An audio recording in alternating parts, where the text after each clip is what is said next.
हिंदुस्तान का कोई भी राम कथावाचक, कोई भी शंकराचार्य या कोई भी मंडलेश्वर शास्त्रों से यह साबित नहीं कर सकता है कि दशरथ पुत्र श्री रामचंद्र जी ही वो परमात्मा है जो परमात्मा अनादिकाल से सृष्टि चला रहा है। कोई भी राम कथावाचक चारों वेद और गीता जी से यह साबित नहीं कर सकता है कि दशरथ पुत्र श्री रामचंद्र जी की पूजा पाठ करनी चाहिए। मैं दावे के साथ चैलेंज करता हूं और 1,00,000 रुपए नगद इनाम की घोषणा भी करता हूं, यदि अपने आप को सनातनी संत महात्मा कहने वाला कोई भी व्यक्ति ये साबित कर दे कि चारों वेद और गीता जी में दशरथ पुत्र श्री रामचंद्र का नाम तक भी लिखा हुआ हो, या राम राम, जय श्री राम, जय सिया राम, सीताराम, दशरथ पुत्र श्री रामचंद्र जी के जपने का मंत्र हो। वीडियो को अंत तक देखने की प्रार्थना अवश्य करूंगा और ये भी कहूंगा कि यह वीडियो उतना लंबा नहीं है जितना लंबा दुख आने वाले युग परिवर्तन के समय में इस वीडियो को ना देखकर आधे अधूरे भगवानों की भक्ति करते रहने के चलते आप जी भोगने वाले हैं। मैं आपके अंदर एक चेतना जागृत करना चाहता हूं कि जिस तरह गणित की पुस्तकों को पढ़े बिना आप एक गणितज्ञ नहीं बन सकते,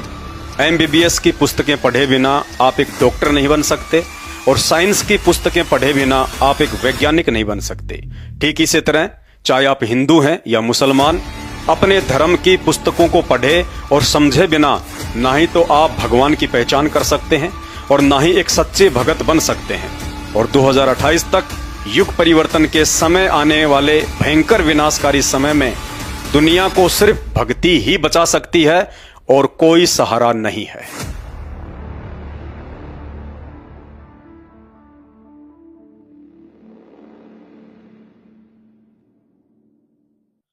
जय जगत गुरु, जय भारत। सभी सनातनी धर्म गुरुओं को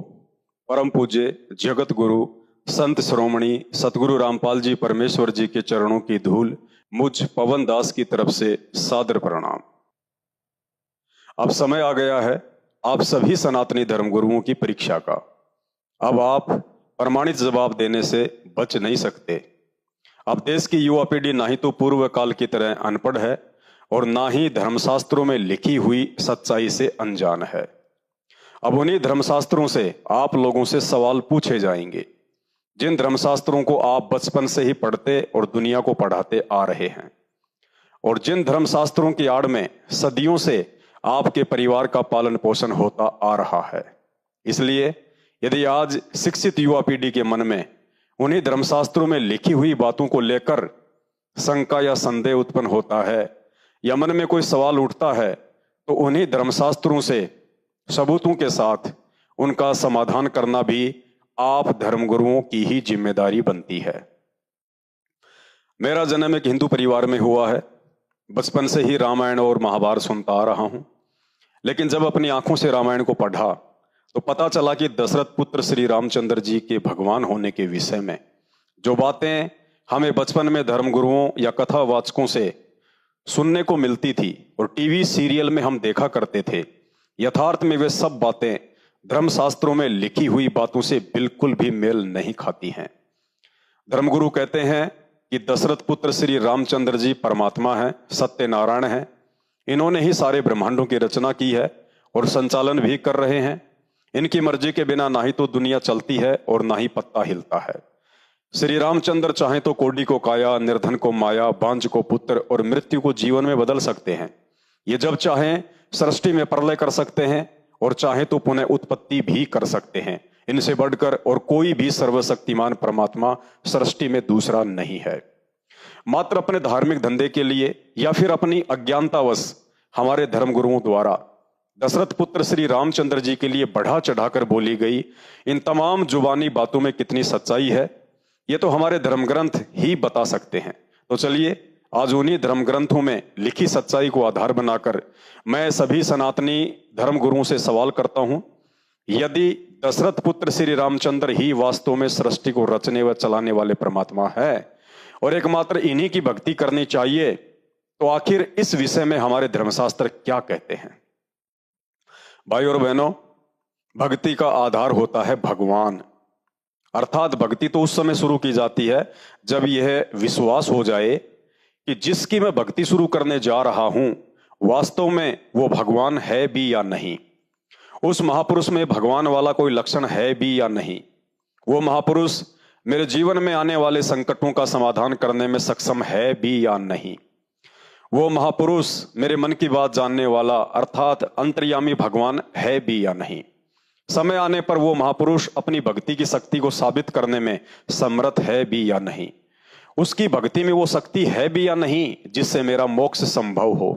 उसका जीवन चरित्र मेरे से उत्तम है या नहीं जिस पर किसी को उंगली उठाने का मौका भी ना मिले। क्योंकि पवित्र गीता जी के अनुसार यह दुर्लभ मनुष्य योनि मात्र एक पूर्ण परमात्मा की पहचान करके केवल उसी की भक्ति करके मोक्ष प्राप्ति के लिए मिलती है। इसलिए दृढ़ होकर भक्ति पर लगने से पहले यह पहचान अति आवश्यक है कि मेरा इष्ट जिसकी भक्ति में शुरू करने जा रहा हूं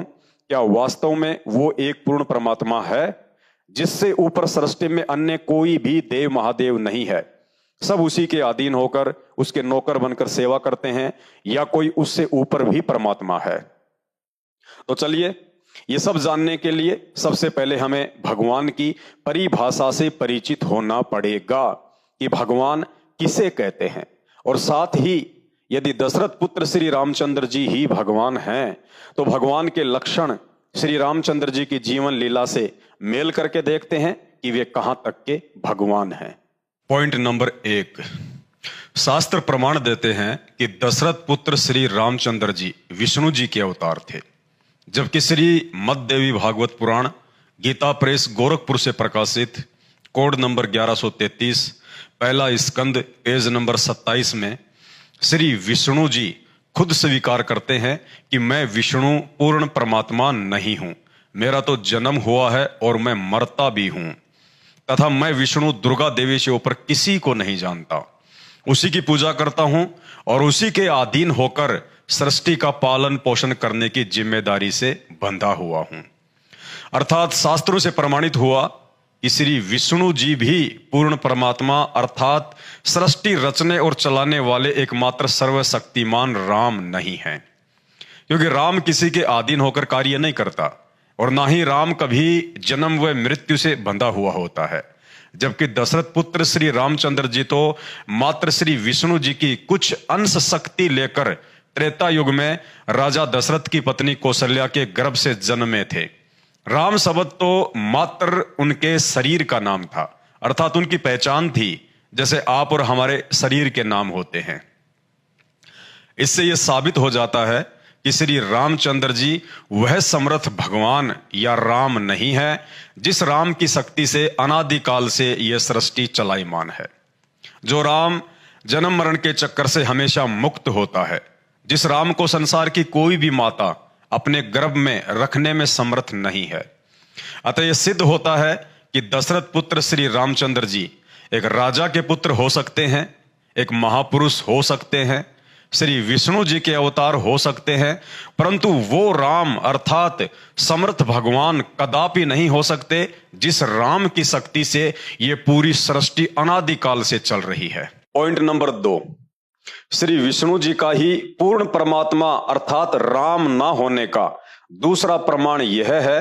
कि राम तो सृष्टि में विद्यमान सभी आत्माओं का अर्थात प्राणियों का उत्पत्ति करता होता है, जन्मदाता होता है, इसलिए भगवान के ऊपर किसी भी प्राणी का श्राप या दंड असर नहीं करता है। लेकिन शास्त्र प्रमाण देते हैं कि श्री विष्णु जी को उन्हीं के भगत नारद जी ने उन्हें हरि के रूप की जगह बंदर का चेहरा लगा देने पर क्रोध में आकर श्राप देकर 11,000 वर्ष तक श्री रामचंद्र रूप में दुख भोगने के लिए विवश कर दिया।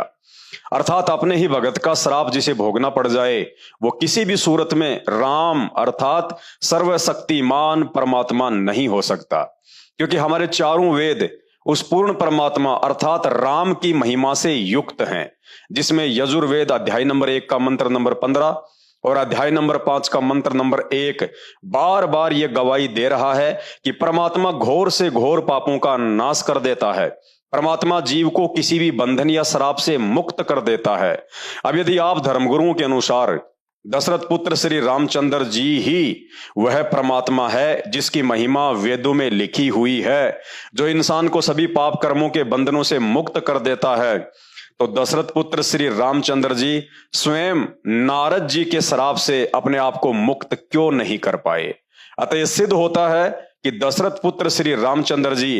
एक राजा के पुत्र हो सकते हैं, एक महापुरुष हो सकते हैं, श्री विष्णु जी के अवतार हो सकते हैं, परंतु परम पुरुष अर्थात पूर्ण ब्रह्म परमात्मा कदापि नहीं हो सकते, जिनके ऊपर किसी का भी श्राप या दंड काम नहीं करता है।